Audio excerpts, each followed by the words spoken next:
see if you've got what it takes for the Sigma Prepper quiz. Hey, Mr. Urban, see if you can make it twice in a row. How about you out there? Let's do it. The quiz.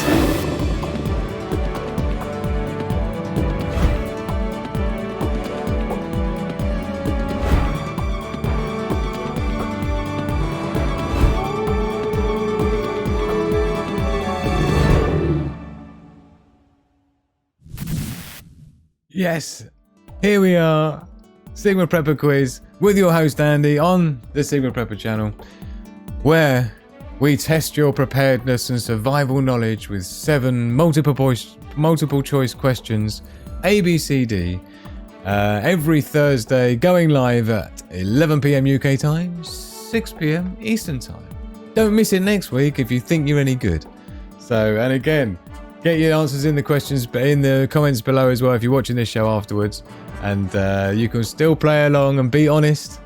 So we're going to be playing along live, and I trust everybody is sitting comfortably and is ready. Just making sure, because we have a happy helper helping us tonight, who is the first employee of Sigma Prepper, is X. Our son Xavier. He is working behind the scenes tonight. We will be declaring the winner, and he'll also be bringing Hugo in for the house and grouse. So I hope everyone's supporting Xavier. I will be paying him £10 for his first job because he's now 14 years old. He's now legally allowed to work.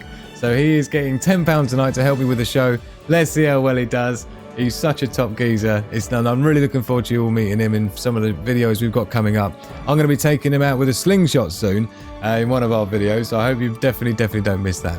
So what you're playing for tonight? Well, I'll tell you what you're playing for tonight is the Ultimate Prepper Award. And yes, indeed, if we'll see if you can get 7 out of 7. And if you do, you will be entitled to an upgrade on your role on Discord up to the Ultimate Prepper role. So, tonight's quiz topic, because sometimes it can be specific, but tonight's is just a general prepper survival info, so it's pretty much, you don't have to be a specialist in any particular topic. So let's see how well you do. So in terms of how to play, you know the score. Don't be putting in your answers one by one as we go for each question as you see it. Wait until you see all 7 questions and then enter your answer in like this, but not exactly like this because this is just an example. So, don't forget, wait until you see the last question before entering your full 7 letters of answers in one go. And look at the respect coming in. Yay, hi Xavier, you're the man. He certainly is. Thanks X. Thanks X. You see, look, he's already a superstar. And he's not even begun. So let's do it then. Are you ready? And of course, the first person to get the best right answer is the winner. So, make sure you're nice and live and haven't been paused or something and not quite as live. So here we go then with the questions. Starting with a numero uno. Get ready. Here we go. Question number 1 for this week. Removing fluoride. Removing fluoride from tap or mains or faucet water requires you doing what to it? Removing fluoride from tap or mains water supply requires you doing what to it? A. Carbon filtration. B. 5-minute boil. C. Reverse osmosis. Or D. Freeze overnight. A. Carbon filtration to get remove fluoride. B. 5-minute boil. C. Reverse osmosis. Or D. Freeze overnight. Question number 2.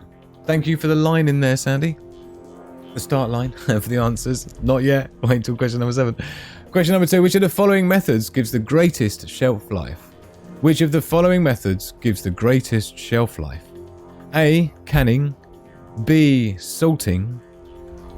C. Vacuum sealing. Or D. Freeze drying. Which of the following methods gives the greatest shelf life? A. Canning. B. Salting. C. Vacuum sealing. Or D. Freeze drying. Question number 3, nearly halfway there. What is the correct average body temperature? It's amazing how many people get this wrong. We'll have to see when we go through the answers who got what right or wrong. What is the correct average body temperature? Is it A, 33 to 34 degrees centigrade or 91 to 93 Fahrenheit? B, 36 to 37 degrees centigrade or 97 to 99 Fahrenheit? C, 38 to 39 degrees centigrade or 100 to 102 Fahrenheit? Or is it D, 40 to 41 degrees centigrade and 104 to 106 Fahrenheit? That's question number 3. Question number 4, more than halfway there. Which of these battery chemistries has the highest average max cycle rate? For those that don't know, cycle rate is how many times you can recharge that battery before it's dud. Which of these battery chemistries has the highest average max cycle rate? A, lithium phosphate, LiFePO4. B, LTO, or lithium tititonate. C, lead acid, or flooded lead acid cell. Or D, lithium ion. Lithium ion. So, which of them gives you the most number of recharges? Is it A, LiFePO4, B, LTO, C, lead acid, or D, lithium ion? Question number 5. We're cracking through. Which of the following species of wood burns the longest? Which of the following species of wood burns the longest? Is it A, hickory? Is it B, sycamore? Is it C, the wood of a walnut tree? Or is it D, the wood of an elm tree? Which of the following species of wood burns the longest? A, hickory, B, sycamore, C, walnut, or D, elm? Question number 6. The penultimate question. Security systems use PIR motion sensors. What does the P stand for in PIR? Is it A, protective, B, protection, C, powerful, or D, passive? PIR motion sensors. What does the P stand for? Is it A, protective, B, protection, C, powerful, or D, passive? So here we go then. This is it for the final question. Once you see this one, you're going to be ready to put all 7 in. And then we'll be going through to see who's the winner. So here we go then for question number 7 for the Sigma Prepper quiz. What is the USA Radiocom's phonetic word for the letter S? What is the USA Radio Communications phonetic word for the letter S? Is it A, siren, B, sigma, C, Sierra, or D, solo? What's the USA Radiocom's phonetic word for the letter S? As in Alpha, Beta, Foxtrot, Charlie. Yeah? A, siren, B, sigma, C, Sierra, or D, solo?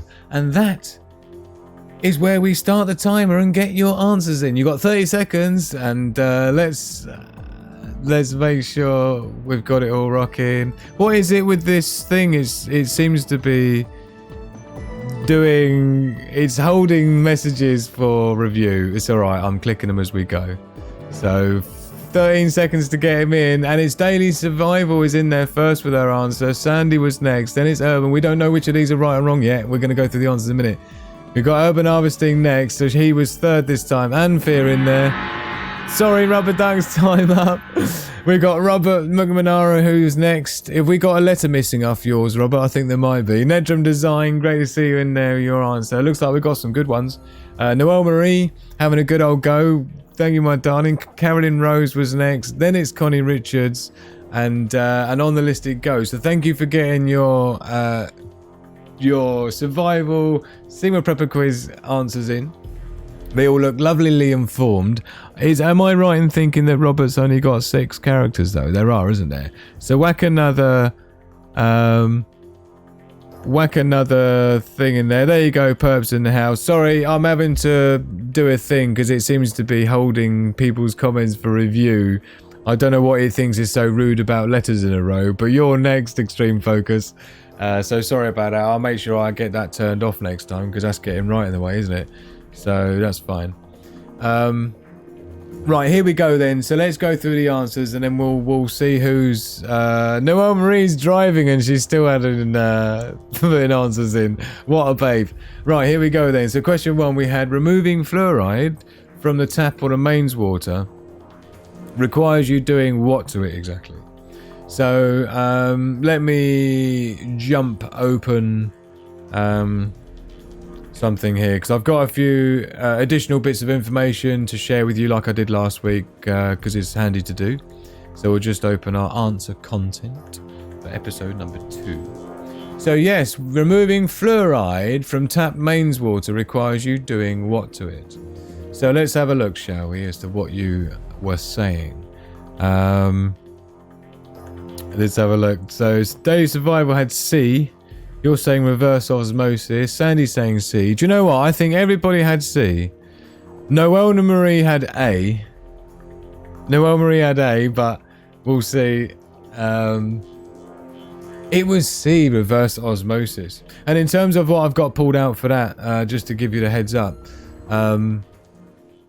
Here we go, look. So this is, for example, the Berkey filter. Now this is carbon, right? Carbon. So we're on here, I'm talking about the carbon filtration, which was A, was the option for A, right? That's not going to cut it, right? That's not going to be taking out fluoride, arsenic, heavy metals and stuff like that, right? It's the PF2 filters, these white ones down the bottom, if we're talking about a Berkey filter, which is recommended, that you need. They will remove all heavy metals, arsenic, fluoride and so on, right? So the carbon filters won't do it, basically, right? And then this is what an actual reverse osmosis system looks like, right? And it uses pressure to push the water through a membrane, like a very dense, like here, look, you see. So the pressure pushes the sort of untreated water from the left hand side, sorry, to the right hand side, and of course the semi-permeable membrane, but you need pressure to push it through. And in the Berkey filter example, it uses just gravity, with the fact that the water is at the top of the chamber and it presses down and goes through these PF2 fluoride ones at the bottom. So that's how that works, for those that weren't aware. So yes, that's what we got for you for osmosis, or reverse osmosis, should I say. Let's have a look. Oh, Urban Harvesting says he has one. Well, I should hope you've got the right. You had that one right then. So question number 2 then, we had, which of the following methods gives the greatest shelf life? And we've got A, canning, salting, vacuum sealing. Let's see what people had here. Vacuum sealing seems to be popular. Daily Survival had C. Sandy had C. Urban Harvesting had D. Freeze dry. Excuse me. Amphi had D as well. Robert McNamara had B, salting. And Netram Design had D as well for freeze drying. But well done, because yes, indeed, freeze drying is the key. That gives you up to about 25 years, basically, yeah? So, yeah, you've got 25 years... 25 years worth of food, basically. So when you see the MREs and like the Mountain House, that's all freeze-dried stuff, and just removes all the moisture and oxygen and things which can create bacteria, life and stuff, right? So Netram Design, I love my Berkey, I love our Berkey, although our carbon filters are way too old, we can't afford to replace them, and our fluoride filters ran out about a year ago, and we haven't been able to afford to replace them since either. Oh dear, so if you're going to afford to buy a Berkey, you've got to be able to afford to buy the filters to replace them in it, right? That's one bit of advice. But well done to those who had D for freeze drying. I have mentioned before about the vacuum sealing as a great way to, if you're going to buy rice and flour and pasta, you're better off unpackaging it, using a vacuum sealing thing with some Mylar bags or just normal vacuum sealing bags. Throw in an oxygen absorber in there before you vacuum seal it up, and you can go from rice being good for about maybe a year, maybe 3 months in its normal packaging, to as good as 7 or 8 years just from vacuum sealing. So you're not going to get to the 25 years like you will do with the freeze drying, but you'll do well nonetheless with vacuum sealing. And of course, canning, using hot temperatures and things like this, that's something we can get into on another show. That's a good way of preserving, and again, you're going to get pretty good life. But freeze drying is what's getting you to 25 years. That's the big difference, right? Ooh, 25 years. So what we got then? Question number 3. What is the correct average body temperature? Let's see who didn't know this, because, you know, you'll be surprised, and it's looking good. It's looking good. So daily survival in there with B for number 3. Well done. Sandy had B. Urban had B. Amphir had B. Robert McNamara had D. He was going for 40 to 41. Although he lives in quite a hot climate, so that might be normal where you are. And then Nedrum Design in there with B as well. So it's looking like most people got that. Well done. That was nice and easy one. I do like to try and throw a few easy ones in. And yeah, well done for number 3. And then question number 4 then, we had which of these battery chemistries has the highest average maximum cycle rate? So again, this is how many times you can recharge a cell. And you'll be surprised because, you know, batteries aren't as... They're not really as... you know, they're not going to last as long as people think, right? So in this case, the one that can last the longest is LTO, lithium titanate. So I'm interested to see. So fourth one along, A, LifePo 4 is what daily survival had, lithium phosphate, number 4. And let's have a look. And then Sandy had LifePo 4, Urban Harveston had B, LTO, nicely done. Amphir had B, LTO, nicely done. And Robert had D, lithium ion. And Netrum Design had A, lithium phosphate. Yeah. As long as nobody chose C. Well done, Noelle Marie. Look, she know. Oh no, she's got D, so lithium ion, but at least you didn't have lead acid. And yeah, so well done, everybody. And right, so basically the LTO is quite impressive. I mean, I've got. Let's show you what's going on here. So this is the popular lithium-ion battery chemistries, and it gives you the benefit of, you know, safety versus cost and performance. And lifespan is what we're talking about here with the lithium titanate. And you'll see this chart here is probably clearer for you, but this gives you an idea of, in order, of the cycle, number of cycles, right? And so... In fact, is there even the lead acid's not even on here, is it? I don't think it is. But a lead battery, you're talking, it's more like this cycle here, like 500 times is more like that. 5 to 800 if you're absolutely lucky. 500 to 800 recharges from lead acid. And that assumes only using 50% of the charge. Yeah, you can recharge it about 400 to 800 times. Check it out with the lithium titanate though. 20,000 recharges. 20,000. And that's not by using 50% of the energy. That's assuming you use 80%. So you discharge it 80%. Usable energy. Yeah, you can recharge that thing 20,000 times. And just so you know, this is what a lithium titanate cell looks like. This isn't LTO. I've got 6 of these. Yeah. So this is actually rated for 40,000 recharges. 40,000. It's like a big stonking AA battery. 18650. And this one here is my lithium phosphate pack, which some of you have seen before. So this is a 21 amp hour lithium phosphate. You can see the LifePo 4 there, look. 12.8. This is like my backup pack. I've got a MPPT lithium solar charge controller I use with this. Usually when I'm doing bushcraft, bug out camp and stuff, I'll usually take that for the weekend with a small charger that goes in my ammo can. But also actually, I've got this version of it as well. This is one of the prototypes of the off-grid power banks that I was developing a while ago. And this as well was developed to use the lithium phosphate cells as well, because these are good for about 4,000 recharges. What's it saying on here for LifePo 4? Is it even on here? It's not, is it? But LifePo 4 is about 4,000 recharges. So this is a cage system that I built into this Peli case, military spec case. It's all bolted through, it's all watertight. So that's another lithium phosphate pack in there basically, right, to protect it. So that's what we got going for that. So LTO is what you're looking for, but again, A, LifePo 4 is also a good answer. It's out of the rest of those on that list. LifePo 4 is where it's at, and it's very safe as well. You can short circuit it, discharge it, do all sorts of crazy stuff, and it'll just look at you and smile, just like LTO will. Very, very, very, extremely safe in terms of non-volatile, right? So, question number 5 then, we had which of the following species of wood burns the longest? Let's see who had this right. Which species of wood burns the longest? It's good to know if you're going to be buying firewood. Yeah, you don't want something that's just going to go whoomph and it's gone.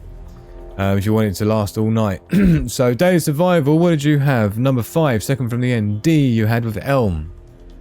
Sorry, what am I talking about? You had C, walnut. Sandy there had D, elm. Urban harvesting, what did you have? B? Sycamore, is it? Sycamore, B. Amphere had C, walnut. So third from the end, do you know what? I don't think... Oh, Connie Richards was the only one who got that right. Look, hickory. Well done, my darling. Hickory, absolutely. A is what we should have had to 5. Hickory is quite considerably more...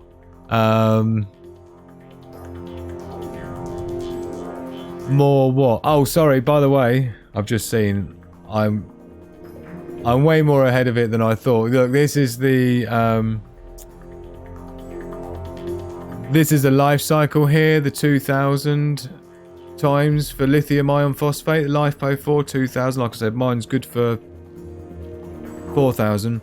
But you'll see here the discharge rate here, efficiency 95% versus 60% for lead acid and 400 recharges for lead acid.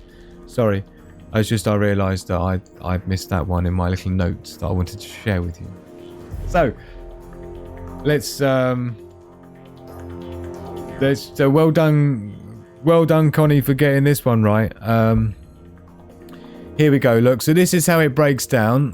So feel free to screenshot that and all of these graphics I'm doing for you, because it's just useful information while you're here, right? But so you can see the top of the list here, hickory, with the BTUs energy per cord, 27.7 by far. And the next thing on here, I think, is elm. Look, all the way down the list there. The next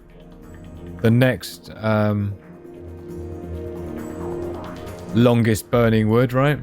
So yeah, quite considerably more so. So if you can get hold of some hickory, yeah, then fair play, you're doing well. So try and you get hickory if you can. So question number 6 then, we had the security systems using PIR motion sensors. What does the P stand for? I wonder who knew the score for this one. Daily survival had D there, passive. Sandy had B, protection. Makes sense. Urban harvesting had D, passive. Amphi had D as well, and Robert. I don't know if Robert did, because you've only got 6 letters, dude. Did you add a letter on or not, Robert?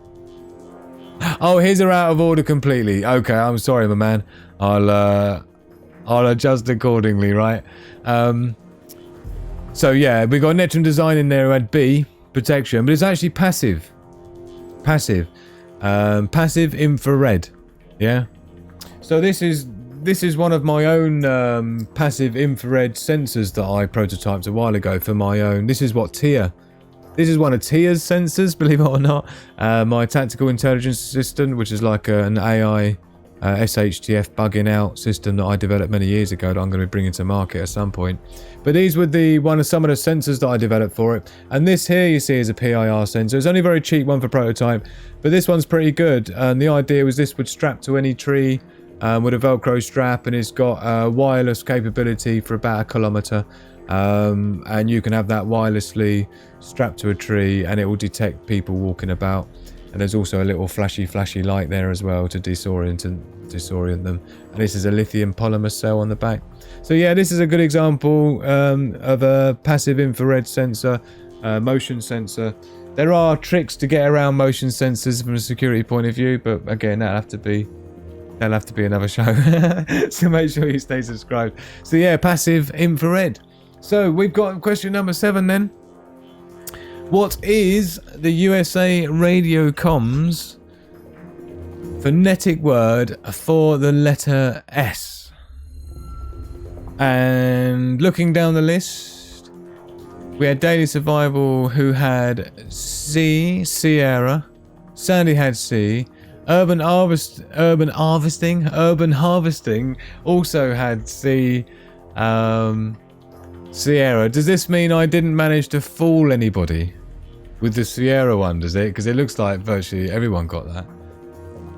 They did, didn't they? Everyone got C for... Did they? I'm not sure. I think so.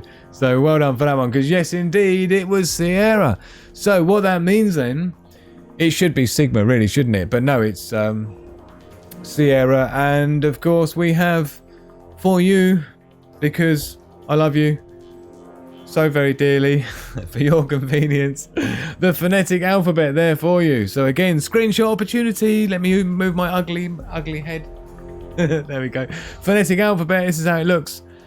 Alpha, Bravo, Charlie. You see, they got Alpha. Oh no, that would have to be Beta, wouldn't it? And then it would be okay for us to have Sigma. So yeah, Sierra. There it is. There it is. Sierra. So well done for those who are rocking their in thing. Thank you so very much to Xavier for helping out. He's been an absolute superstar, way ahead of the game. So final answers then are C, D, B, B, A, D, C. That's what will get you a 7 out of 7 score if you have C, D, B, B, A, D, C. But I can tell you now, we don't have a 7 out of 7 winner, but I can tell you what we do have. What do we have, Andy? We have this.